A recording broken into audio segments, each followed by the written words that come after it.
अस्सलाम वालेकुम नाजरीन, मैं हूं आपका अपना दोस्त रियासत अली खान और आप देख रहे हैं रियल चैनल पर दखनी खबरनामा। तो आइए सबसे पहले नजर डालते हैं हेडलाइंस पे। हेडलाइंस बोले तो सुर्खियां। तेलंगाना के चीफ मिनिस्टर के चंद्रशेखर राव के वास्ते हुकूमत नया सरकारी घर बनाने का ऐलान करी। सेंटर के मिनिस्टर सदानंद गौड़ के बेटे के खिलाफ अदालत वाले वारंट जारी करे। तेलंगाना के इरिगेशन मिनिस्टर हरीश राव बोल रहे जग्गा रेड्डी मेदक से इलेक्शन जीते तो उन्होंने सियासत छोड़ देते कहते। वाईएसआर पार्टी के सदर जगन मोहन रेड्डी विजयवाड़ा को सदर मुकाम बनाने पे खुशी जाहिर करे। करीमनगर और नलगुंडा में सर्वे के डिटेल्स को कंप्यूटराइज करने का काम पूरा हो गया बोल रहे। और अदालत वाले नटारी केस के मुलजिम नरेंद्र को 12 सितंबर को फांसी देने का ऑर्डर दिए। अब खबरें तफसील से। इंडिया के prime minister Narendra Modi teachers day के बारे में बोले, टीचर्स डे कोई पेशा या नौकरी नहीं है बल्कि ये जिंदगी का फर्ज है और जीने का ढंग है। इंडिया के PM Narendra Modi teachers day के मौके पे अपने सरकारी घर पे 350 टीचरों को अवार्ड मिलने के बाद बातें करते हुए बोले, टीचर या उस्ताद अपनी ड्यूटी ख़त्म हो जाने के बाद भी अपने फ़र्ज से दूर नहीं होता। टीचर हमेशा नस्लों तक बच्चों की ज़िंदगियां संवारने का काम करता और टीचर का फ़र्ज बच्चों की ज़िंदगी बनाना है। इन्होंने बोले, टीचर को भी यही हिसाब से अपने आप को ढालना ज़रूरी रहता। माँ बाप के बाद ही टीचर बच्चों को अच्छे फ्यूचर की तरफ ले जाने का रास्ता है कहते। बचपन से मुझे जिन शिक्षकों ने पढ़ाया है उन सबको बुलाना, क्योंकि मेरा मन करता था कि आखिरकार किसी भी बालक के जीवन में शिक्षक का बड़ा महत्वपूर्ण रोल होता है, बहुत महत्वपूर्ण रोल होता है। तो मेरा मन करता था कि मैं उनको बुलाऊं।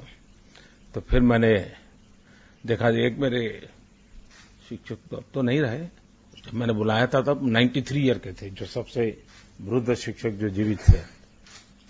सब आए, सार्वजनिक रूप से मैंने उनका सम्मान किया था और मैं समझता हूं शायद उस दिन कार्यक्रम में 10-15 हजार लोग थे। और मेरी एक किताब थी, शिक्षा के ऊपर ही थी, तो उस किताब के लोकार्पण के साथ मैंने सभी शिक्षकों को बुलाया था और सबके आशीर्वाद दिए थे। तो जीवन में जिसको कहे कि मेरे मन की इच्छा ये दो थी, वो दोनों पूरी कर दी। तो मुझे लगा अच्छा लगा, आप लोग आज आए हैं। अब दिल्ली की हवा बिल्कुल आपको नहीं लगेगी, मुझे पूरा भरोसा है और लगनी भी नहीं चाहिए तो आपको बहुत बहुत शुभकामनाएं।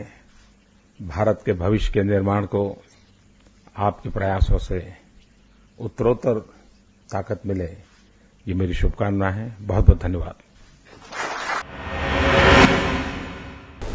तेलुगु देशम पार्टी वो पार्टी है, अगर एक जना पार्टी से निकला तो 100 जनों को पार्टी में लाके उनको लीडर बना सकती। ये दावा आंध्रा के सीएम चंद्रबाबू नायडू करे।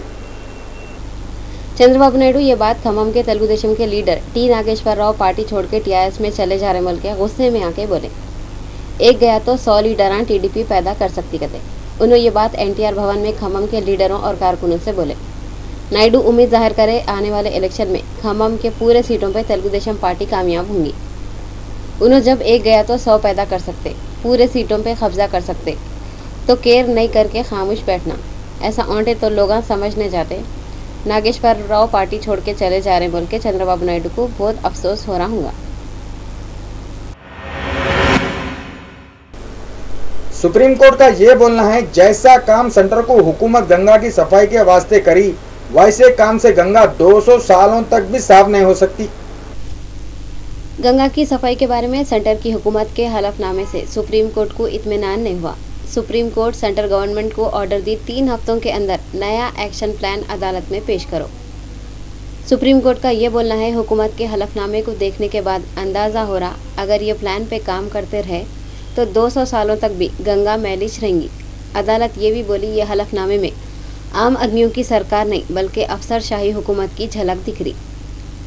अदालत का बोलना है, नस्लां साफ सुथरी गंगा के दर्शन करे जैसे कोशिशें करना। पहले ज़माने में गंगा जैसी थी वैसी गंगा बनाना। सुप्रीम कोर्ट ये बात जाहिर कर दी उन्हें कमेटों के जाल में फंसना ने चाह वो ये पूछना चाह रही कि आम आदमी साफ सुथरी गंगा की उम्मीद कब तक करना। चारमीनार के एमएलए सैयद अहमद पाशा खादरी 4 सितंबर को बल्दी डिवीजन नूर खां बाजार का पैदल दौरा करे। नूर खां बाजार के घरों में पानी बराबर नहीं आ रहा बोल के शिकायत आने के बाद चारमीनार के एमएलए अहमद पाशा खादरी नूर खां बाजार का दौरा करे। उनके साथ वहां के कारपोरेटर रियाजुल हसन आफंदी और वाटर वर्क्स, लाइट और बल्दिया के अहदेदार भी थे। सैयद अहमद पाशा खादरी एरिया के लोगों से बोले गणेश जुलूस के बाद पूरे प्रॉब्लमों को हल करेंगे। कहते असेंबली हल्के के बल्दी डिवीज़न नूर खां बाजार इलाके में आज बल्दी बरखी आबरसानी के अहदेदारों के साथ दौरा किया गया। एरिया कारपोरेटर मिर्जा रियाजुल हसन अफंदी साहब भी मेरे साथ है, इब्तदाई मजालिस के हमारे तमाम जमात के साथी भी है।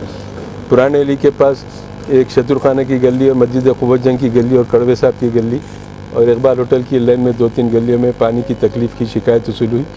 नक़ीब मिल्लत बैरिस्टर असदुद्दीन साहब सदर मजलिस रुकन पार्लियामेंट की हिदायत पर ये तमाम इलाकों का दौरा किया गया। वाटर वर्क्स के इंजीनियर्स ने बताया कि पुराने चौरस्ते पे जो वाल है उस वाल को एक राड डालने का है। वो राड डालने के बाद शतुरखाना गली, इकबाल होटल की बाजू और क़ुव्वत जंग की गलियों में पानी देने के लिए वहाँ पर पानी रोक कर इधर पहले पानी देंगे, फिर इसका टाइम ख़त्म होने के बाद ये पानी रोके तो कड़वे साहब की गली और इकबाल होटल की लेन में जितने गलियाँ हैं वहाँ पानी आएगा। तो ये वाल की दुरुस्ती उसके काम का आगाज़ भी हम चाहते हैं कि जल्द से जल्द हो। तेलंगाना रियासत में थोड़े दिन पहले हुई सो बारिश से करंट की पैदावार अच्छी हो रही कते। तेलंगाना में बारिशें अच्छे होने से करंट की पैदावार में इजाफा हुआ कते। कई को बोले तो थोड़े दिन पहले ज़बरदस्त बारिश हुई थी, उससे कितने की डैमों में और तालाबों में पानी जमा हो गया और करंट भी ज़्यादा बन रहा। तेलंगाना में अब किसानों को 7 घंटे करंट सप्लाई कर रहे थे। रियासत में लाइट ज़्यादा नहीं बंद हो रही बोल के लोग थोड़े सुकून की सांस लिए। थोड़े दिन पहले लाइटें बार बार जाने से लोग बहुत बेजार हो गए थे। तेलंगाना हुकूमत बने वक्त लाइट का बहुत प्रॉब्लम था। चीफ मिनिस्टर केसीआर के वास्ते हुकूमत की तरफ से एक नया सरकारी घर बनाने का ऐलान हुआ। तेलंगाना के चीफ मिनिस्टर के चंद्रशेखर राव अब है सरकारी घर के एरिया में एक नया सरकारी घर बनाना चाह रहे हैं और सीएम अब जो घर में रह रहे हैं वो घर असेंबली के स्पीकर और तेलंगाना कौंसिल के सदर को अलॉट कर देंगे और इसके वास्ते R&B के ऑफिसर सीएम के साथ एक मीटिंग करे और डिटेल में बातें भी करे कहते। YSRCP के सदर जगन मोहन रेड्डी विजयवाड़ा को सदर मुकाम बनाए सो फैसले का वेलकम करे। रियासत आंध्र प्रदेश का सदर मुकाम विजयवाड़ा को बनाने के फैसले का YS जगन मोहन रेड्डी वेलकम करते हुए बोले हमारे को विजयवाड़ा को सदर मुकाम बनाए बोल के कुछ भी प्रॉब्लम नहीं है, मगर जो तरीके से इसका ऐलान करे उसके हम लोगों के खिलाफ है। जगन बोले सदर मुकाम ऐसा रहना सब डिस्ट्रिक्टों के लोग उसको पसंद करना और कबूल भी करना। हालांकि हुकूमत जो फैसला करी वो एक तरफा है, मगर हम लोग रियासत के लोगों को अखंड रखने के वास्ते हुकूमत के ये फैसले को सपोर्ट कर रहे बोल के जगन बोले। इन्होंने बोले सदर मुकाम का ऐलान हो जाने के बाद उसके बारे में बहस करने का कुछ भी फायदा नहीं है। మీరు స్టేట్మెంట్ ఇచ్చిన తర్వాత ఇక చర్చకు అర్థం ఏముంది అని అడగదలుచుకున్న అధ్యక్ష, నేను ఎక్కడైనా కూడా మొదట చర్చ జరగాలి, మొదట చర్చ జరిగిన తర్వాత ఓటింగ్ జరగాలి, దాని తర్వాత మీరు స్టేట్మెంట్ ఇవ్వాలి, అది సాంప్రదాయం। గతంలో కూడా 1953లో కానీ ఒకసారి మీరు చూస్తే ఏం జరిగింది, 5 రోజుల పాటు చర్చ జరిగింది। ప్రతి శాసనసభ్యుడు తన అభిప్రాయాన్ని చెప్పాడు, అభిప్రాయాన్ని చెప్పడమే కాకుండా తర్వాత ఓటింగ్ జరిగింది, ఓటింగ్ తర్వాతనే ఎక్కడ క్యాపిటల్ పెట్టాలని నిర్ధారణ జరిగింది। కానీ ఇవాళ చూస్తే పరిస్థితి ఏమిటంటే డెమోక్రసీ అసలు ఉందా లేదా కూడా అర్థం కాని పరిస్థితిలో ఉన్నాం। మీరు స్టేట్మెంట్ ఇచ్చేస్తాము ఆ తర్వాత చర్చ జరుపుకోండి అని అంటా ఉన్నారు। అధ్యక్ష, ఇది ఎంత మటుకు న్యాయము ఎంత మటుకు ధర్మము అని చెప్పి నేను అడుగుతా ఉన్నా। तेलंगाना के आप पार्टी के वजीर टी हरीश राव टीडीपी के लीडर ई दयाकर राव के चैलेंज को कबूल करते हुए बोले अगर जग्गारेड्डी मेदक से जीते तो इन्हों सियासत से हट जाते कहते। तेलंगाना के आपाशी के वजीर टी हरीश राव टीडीपी के लीडर ई दयाकर राव करेसो चैलेंज को कबूल कर लिए और बोले अगर बीजेपी वाले मेदक से खड़ा है सो उम्मीदवार जग्गारेड्डी इलेक्शन जीते तो उन्होंने सियासत से रिटायर हो जाते कहते। हम आपको ये याद दिलाना चाह रहे हैं कि तेलंगाना के सीएम बन जाने के बाद के चंद्रशेखर राव मेदक की एमपी की पोस्ट से रिजाइन कर दिए थे और दूसरे लीडर को एमपी बनाने के वास्ते मेदक में 13 सितंबर को इलेक्शन करा रहे। ये इलेक्शन को लेकर बीजेपी टीडीपी इत्तेहाद, टीआरएस पार्टी और कांग्रेस पार्टी में बहुत ज़बरदस्त टक्कर चल रही। अब देखना ये है कि मेदक के लोग किसको जिताते और किसको हराते। तेलंगाना हुकूमत की तरफ से 19 अगस्त को हुए सर्वे के डिटेल्स को कंप्यूटराइज करने का काम करीमनगर और नलगुंडा में पूरा हो गया और बाकी के जिलों में भी जल्दी पूरा होगा कते। सरकारी स्कीमों का फायदा सीधा सीधा हकदारों तक पहुंचना बोल के तेलंगाना हुकूमत वाले 19 अगस्त को करे सर्वे के डिटेल्स को करीमनगर और नलगुंडा में कंप्यूटराइज कर दिए। अब और 8 डिस्ट्रिक्टों में ये कंप्यूटराइज होना बाकी है, वो भी काम बहुत जल्दी पूरा हो जाएगा बोल रहे हैं। मंडल रेवेन्यू डिवीजन लेवल पे ये काम के वास्ते सेंटरा बनाए और रेवेन्यू ऑफिसरों की निगरानी में ये काम चल रहे हैं। सर्वे के पूरे डिटेल्स को डाटा एंट्री से ये काम पूरा होने के बाद हुकूमत को बताएंगे कते। इसके बाद में नए सरकारी स्कीमों के फ़ायदे हकदारों तक पहुंचाने के वास्ते निशानदही करके ये स्कीमों से लोग फ़ायदा उठा सकते कते। तुकाराम गेट के पास का सेंधी कंपाउंड हटाओ बोल के 4 सितंबर को आबकारी भवन के सामने औरतें धरना दिए। तेलुगु महिला संगम की तरफ से जुमेरात को आबकारी भवन नामपल्ली के सामने धरना दिए। ये धरना तुकाराम गेट की पहले की कारपोरेटर मल्लेश्वरी की सदारत में औरतें दिए। ये मौके पे आबकारी के कमिश्नर को एक मेमोरेंडम भी दिए जिसमें लिखे तुकाराम गेट करने से सेंधी का कंपाउंड बर्खास्त कराओ। कई को बोले तो नौजवान बच्चे घरों को पैसे न ला के सेंधी पी रहे, सेंधी पी के पुकारा कर रहे, लोगों का चलना फिरना मुश्किल हो जा रहा, महल्ले वालों का सुकून गारत हो गया है। एलबी नगर रंगारेड्डी जिला के कुर्मा संगम स्टेट सदर श्री इग्गी मलेशियम अपने साथियों के साथ टीआरएस पार्टी में मिल गए। इसकी सदर टीआरएस पार्टी के लीडर हरीश राव और महेंद्र रेड्डी करे। हरीश राव मीडिया वालों से बातें करते हुए बोले, ये लोग 3 साल पहले हमारे पास आए थे मगर हमारी पार्टी में शामिल नहीं हुए थे। इन लोगों का पार्टी में मिलने का वक्त अब था, इस वास्ते हम इनका वेलकम कर रहे हैं। इस वक्त पे एमएलसी नरसिमैया और आर गोपाल नायक भी थे। लाइटों की कमी हो रही बोल के लाइटों वाले घंटों लाइटा बंद कर दे रहे हैं। वहीं राजेंद्र नगर में पिलर नंबर 206 से 208 कने तक दिन में स्ट्रीट लाइटा खुले थे। तालिबान वाले अफगानिस्तान के इलाके गजनी में खुफिया एजेंसी और पुलिस एरिया के बाहर 2 ट्रक बम धमाके करे जिससे 18 आदमी मर गए और 150 लोग जख्मी हो गए। अफगानिस्तान में 3 हफ्तों के अंदर ही हुआ सो ये सबसे बड़ा हमला है कते। दोनों ज़बरदस्त बम धमाके थे और रिमोट कंट्रोल से हुए थे। गजनी रियासत के गवर्नर मूसा खान अकबर ज़ादा बोले हमले में 19 बागियां थे कते। सऊदी अरब की एक अदालत वाले टेररिज्म का प्लान बनाने वाले 22 सऊदी शहरियां, 1 अमेरिकी और 1 यमनी को सजा सुनाए। सऊदी अदालत वाले ये 24 जनों को 2 साल से लेकर 27 साल तक की सजा सुनाए करते। ये लोग एक टेररिस्ट सेल बनाने वाले थे जो तेल के पाइपलाइनों को उड़ाने का प्लान बना रहे थे। अदालत वाले बोले असल में टेररिस्टों का प्लान पड़ोसी मुल्क बहरीन में धमाके करने का भी था कते। बिहार के सीएम जतिन राम मांझी बोले हम छोटे मछलियां नहीं पकड़ते मगरमच्छ पकड़ते। तकरीरें करने में मशहूर बिहार के चीफ मिनिस्टर जितिन राम मांझी एक बार फिर सेंटर की हुकूमत पे हमला करते हुए बोले हम लोग छोटे मछलियां नहीं पकड़ते मगरमच्छां पकड़ते। ये बात उन्होंने व्यापारियों के जरिए काला बाजारी करने वालों को बोले। इन्होंने बोले काला बाजारी को छोटे व्यापारियां करते हुए अपने बच्चों को अच्छे स्कूलों में पढ़ाने के वास्ते कर रही और अगर ये लोग ऐसा कर रहे हैं तो मुबारकबादी के हकदार हैं। इन्होंने बोले असल काला बाजारी तो बड़े व्यापारियाँ करते जो हज़ारों करोड़ रुपये की करते और इन लोग इस मुल्क को पैदल कर दे रहे हैं। बिहार हुकूमत वाले IAS IPS के जैसे धांधलियाँ करने वालों को पकड़ के उनके घर में स्कूल खोल दिए। हम लोग छोटे मछलियाँ नहीं पकड़ते मगरमच्छ पकड़ते कहते। इन्होंने बोले नरेंद्र मोदी के 100 दिन पूरे हो गए, अब तो काला धन वापस आ जाना। इन्होंने हुकूमत से बोले काला धन वापस लाओ और देश को तरक्की दियो और बाकी हम तो धांधलियाँ करने वालों को पकड़ने में लगे हुए थे। मांझी व्यापारियों को यकीन दिलाते बोले बिहार को खास दर्जा मिला तो बहुत तरक्की होंगी कहते। इंडिया के पीएम नरेंद्र मोदी गोवा और महाराष्ट्र के पहले के गवर्नर मोहम्मद फजल की मौत पे बहुत गम और अफसोस करे।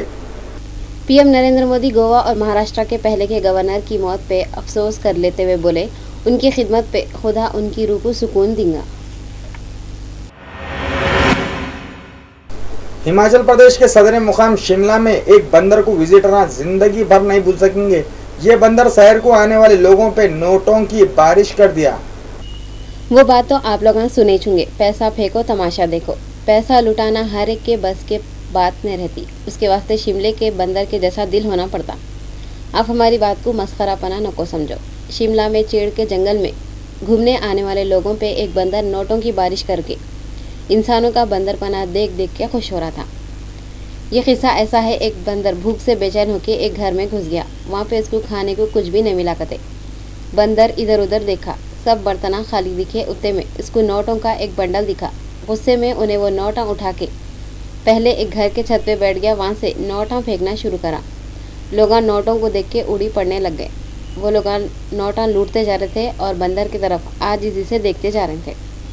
बंदर जो पहले से भूखा था इंसानों के लालची पने पे, गुस्से में आके एक जंगल में जाके झाड़ पे चढ़ गया और फिर जंगल में घूमने आए सो लोगों पे मेहरबान हो गया। अचानक जंगल में नोटों की बारिश से पहले तो लोग हैरत में पड़ गए। फिर नोटों वाले बंदर को झाड़ पे देखे। बेसब्रा पना करके थोड़े लोग झाड़ पे चढ़ने की कोशिश करें। ये लोग जैसे झाड़ पे चढ़े, बंदर पूरे नोटों को फेंक दिया। वो लोग नोटों को देख के नीचे उतरे तक नीचे थे सो वाले पूरे नोटा लूट लिए। अव्वा भी गया, बव्वा भी गया, भीख मांगने का चिपा भी गया बोले जैसा लालची लोग हाथ मलते रह गए। बंदर मियाँ टोटल 10,000 रुपयों के नोटा लुटाए। अपने साथियों को इंसानों के बंदर चाले सुनाने चले गए। हिमाचल प्रदेश में अंदाजे से 3 लाख बंदरा हैं कते। सेंटर के rail minister DV Sadananda Gowda के बेटे कार्तिक गौड़ा के खिलाफ 4 सितंबर को एक अदालत वाले वारंट इशू करे। कार्तिक गौड़ के खिलाफ कन्नड़ फिल्मों की एक हीरोइन चीटिंग करे बोल के शिकायत कराई कते। कन्नड़ फिल्मों की हीरोइन मित्रा गौड़ा मीडिया वालों के सामने दावा करे थे कि कार्तिक गौड़ा 3 महीने पहले उनसे शादी करे थे, उसके बाद दूसरी लड़की के चक्कर में इनको छोड़ दिए थे कते।